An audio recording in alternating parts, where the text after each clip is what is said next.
Okay, this week we're going to go over what if you don't have enough money or if you don't have enough time.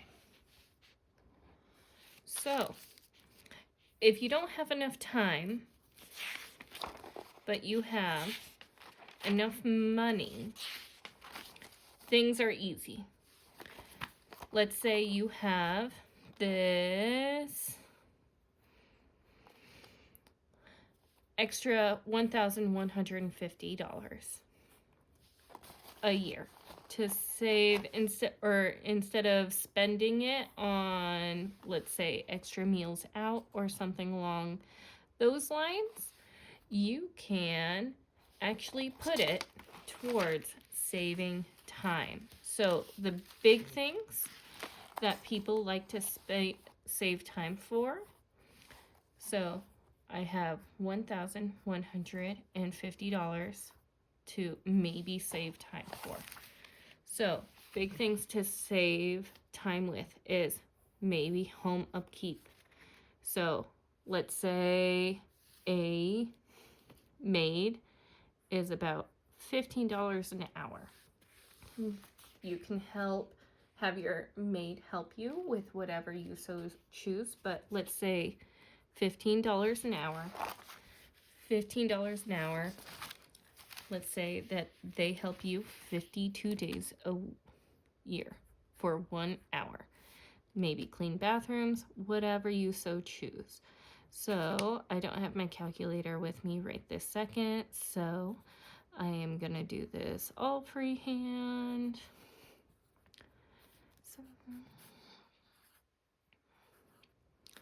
So that is $780.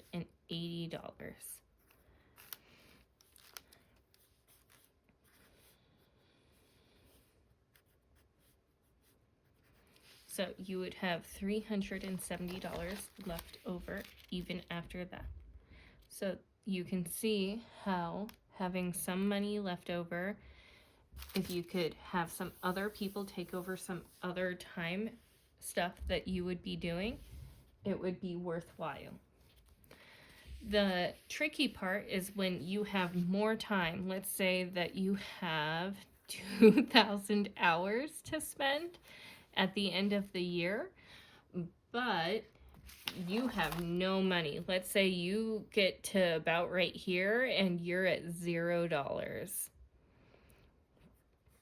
Then you need to make up your shortfall in money by going out and getting other work. You can do side hustles like DoorDash. You can get a second full-time job or a second part-time job. Whatever you can do to make up the shortfall in your money allocation with your time allocation. That is a really important step a lot of people forget to do. The really complicated part is if you shortfall on both money allocation and time allocation. A lot of people can't figure out what to do when they short on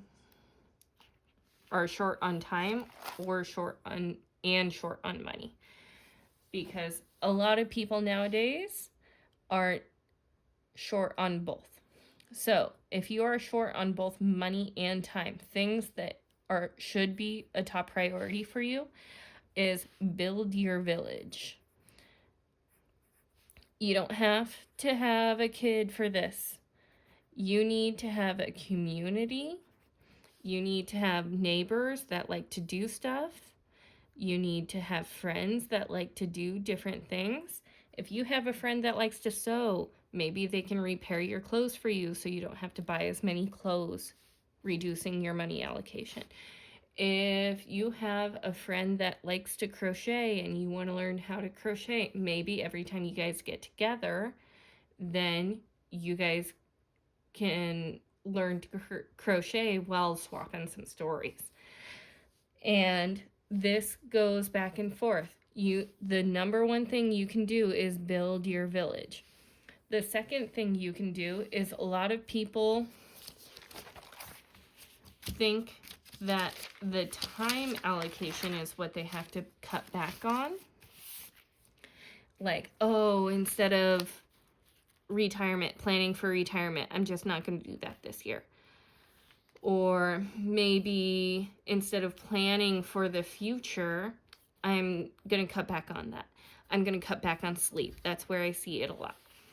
Well, if you cut time allocation to earn more money, you're actually going to earn less money in the future. So, where you want to cut back first is money allocation. So, for me, visit France would be the first thing off my list. It's the most expensive. Yes, would I want to do it? But it can wait until next year. Renovate bathroom can definitely wait until next year.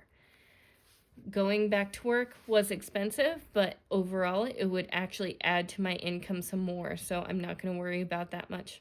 Produce more food, again, it can be knocked off my list.